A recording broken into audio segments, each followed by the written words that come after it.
Hey,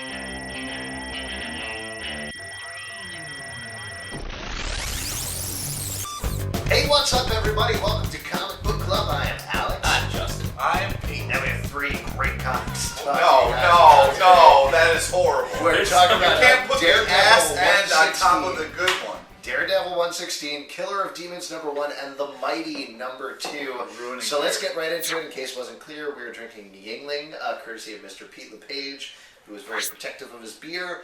Speaking of protective, the Kingpin, very protective of his wards. In Daredevil 116, Prelude to Return of the King. What do you guys think about this issue? So great, so well done. I loved the setup, the just bringing back the Kingpin in such a great manner. It's funny, Ed Brubaker's mostly known for Captain America right now, and the long, well-crafted story he's been doing there. This is just as good and just as crafted as that. He brings Lady Bullseye back in the pages here in a very smart and useful way, where it comes across as not just a gimmick to add tits to Bullseye. But it's also one of those Not things. that you needed a gimmick to do that. No, That's that's a great idea. Add tits to the Kingpin. What was great was she was just like, okay, we're going to go with Plan B. And then you really get to see, you're like, oh, this is Plan B. Yeah. I think people ask us to review Daredevil more, and I think I'm the one who's most resistant You are. to reviewing it, mainly because this also gets into another thing that people ask us a lot about why we review stuff, and we generally review things that we think are really good or really bad, and the stuff that's in the middle that's always consistently solid is sometimes not the most interesting review. Daredevil, for me, falls in the realm normally of, this is a really good book, and I don't really have much to every say time it about comes it out, than that. This issue brought it to another level for me, personally. I'm a total sucker for the Kingpin. I think this really delved into his background. Yeah. It's completely strange to see the Kingpin smiling, but it makes sense here. It's so creepy. And the thing that's so nice about it is it's supposed to be alien for the Kingpin, and it looks alien to us, the readers. So I think, kudos on the art as well. This is a great one shot of an issue as well. And there's great details in the story. The Kingpin worried about the people he cares about, and he runs to the dinner he's going to. It's just a beautiful moment. And there are just others. to see him like sweating and running that, it was crazy. I love a giant man sweating. It's great to just see it happen in a comic book. But I am just so excited. They just set things up so well that it's just like, oh man, as soon as he gets back. It's one of the best titles out there right now. If you're not reading it, go back and read the last couple trades. It's fantastic. Absolutely. It's a landmark run. Definitely, this is also a great jumping on point. So, it really is. This issue. Speaking of a great jumping on point, let's move on to talk about Killer of Demons #1. It's great. What's better jumping on point than the first issue? Hey. So, concept with this is a guy is tasked by heaven to go around killing demons.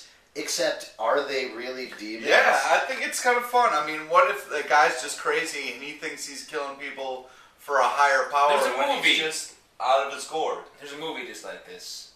I think Bill Paxton was in it. I didn't see it. Bill Paxton sucks. Are you thinking about Aliens. Big Love. Maybe it's Big Love. This is... Game over, man! This seems like very much a movie pitch in the form of a comic book, which... No, don't cut this down. This is a really great comic. It's not meant to belittle it. It's a very high-concept comic book. And it's good. It's very well written. It's a lot to bite into. And we'll see how it plays out. I want to know more about the characters, because it's so much concept that I'm not connected with the characters. I can agree with that. I don't really feel like I've connected with the characters yet. I do think it's worth picking up because it is fun and the art is fun. It's by Yost of Kyle and Yost, which is, we love those dudes.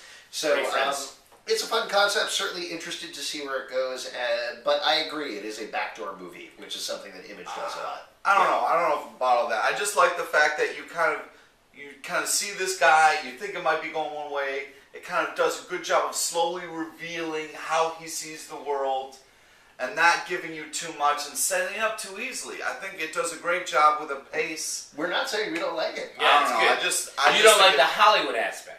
I just don't. I think it's a lot better than we're giving it credit for. Prediction: this will be optioned in the next year. I don't know, but I'm very excited to see where it goes.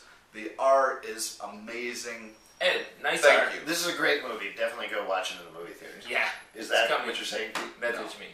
Oh man, you've been angry since the MILF Magnets. It's a sequel to Watchmen. I would say that's a 3-boner pickup. Wow. Does that make you happy? Thank you for saying. I gotta be Stupid. honest, it does Stupid. make me a little happy. Do you know what the word boner means? You guys are dumb. All right, let's move on. Talk about the mighty number 2. The end of that sentence. Yeah, let's talk about it. What was nice what about have you been mixing in your Yingling? what I really liked about the first one kind of set this thing up is maybe the Mighty is kind of a bad guy and he's kind of creepy and watches over people in a weird way. But the second issue kind of takes it in a different, like that still might be the case, but kind of like took it away from that idea and moved on to a different thing and might come back. I just like the way of it's not just kind of simply following a storyline. For those of you who didn't pick up the first issue, the Mighty is essentially a Superman analog in a universe where he is the only superhero. So there's this whole organization that's supporting him. The first issue, the leader of that organization was murdered. The Jimmy Olsen analog essentially becomes the leader of that organization. In this issue, this is moving in directions I was not expecting. Yeah, which Yeah, is I like it.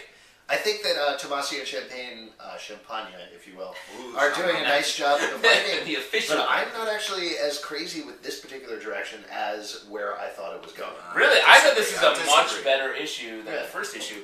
I think Yes. it really kind of puts a flag in what they want to talk about, where they're kind of taking the idea of a government-sponsored superhero and being like getting into kind of some real aspects in that he would be a very military man and having like a PR aspect and dealing with the people that are in kind of his entourage. Yeah. I liked it a lot. I'm still curious enough to see where it's going. Yeah, Don't yeah. get me wrong, but I really A lot of I questions agree with unanswered. Pete that I felt like for the first issue we were getting into, well, clearly the Mighty murdered Yeah. his first in command. And I Yeah. guess we might still find out that's true, but certainly in this issue it seems like nope, that's not where it's actually going. Well, I think they're setting up that this Jimmy, the person called Jimmy Olsen analog, I think he's a little different than Jimmy Olsen, but I think they're setting up him as the actual central character, and that Alpha 1 is going to be the one that may cause trouble, or at least maybe the one that... Always getting into scrapes and whatnot. Yeah, you know, like I really real got- Tom Sawyer. I really got to tip my hat to the writing because it's like we have the kind of superhero Superman kind of thing, and they're doing a really good job of making it interesting, making it different. And the guy who takes up the mantle as like next in command isn't very like happy to be here. He's standoffish. There's a lot of interesting interactions that aren't typical. I definitely I thought it was going somewhere after the first. I'm pleasantly surprised with the second. I Very think looking it's a forward. great movie pitch. Uh-oh. It's a really good Careful, don't rattle It's a that really cage good again. movie. Oh. Peter Snaberg's art is fantastic. Yes. Also, Yes, if it you is. liked him, Snatch Bejerg, if you liked him back in Starman, you'll like this as well. All right, there you go. If you have a question for us, you can write us at thecomicbookclub@yahoo.com. Comment below, upload your video responses. Check out our blog at popcultureshock.com/cvclub. You can also check out our podcast on iTunes, Comic Book Nice. Club Live. Yeah. And If you're ever in New York City, Tuesday night, 8 o'clock, we'd love to see you at People's Improv Theater. Prediction: this episode of our show will be optioned for a movie. That's in it. the next year. I'll take that picture. That was Who great. play you? I don't know if they can Who find play someone as annoying as you are. I think it's out there. Jamie Yeah. Kennedy.